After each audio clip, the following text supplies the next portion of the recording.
অসংখ্য মানুষ যেখানে হাঁটতে পারে না, দুবেলা খেতে পারে না, নেই কথা বলার শক্তি, কারো আবার দুচোখ অন্ধ, দেখতে পারে না এই পৃথিবীর আলো।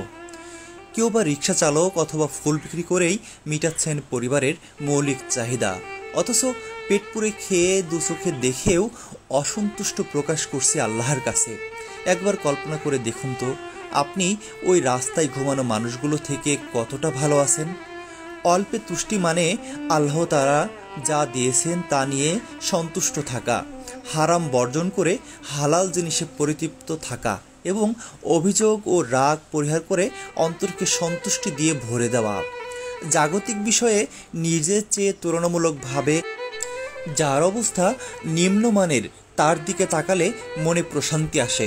আবু হুরায়রা রাদিয়াল্লাহু আনহু থেকে বর্ণিত, রাসূল সাল্লাল্লাহু আলাইহি সাল্লাম বলেন, তোমরা নিজেদের অপেক্ষা নিম্নমানের অবস্থার লোকের প্রতি তাকাও, এমন ব্যক্তির দিকে তাকিও না যে তোমাদের চেয়ে উচ্চ পর্যায়ের, তাহলে এ পন্থা অবলম্বনই হবে আল্লাহর নিয়ামতকে অবজ্ঞা না করার এক উপযোগী মাধ্যম।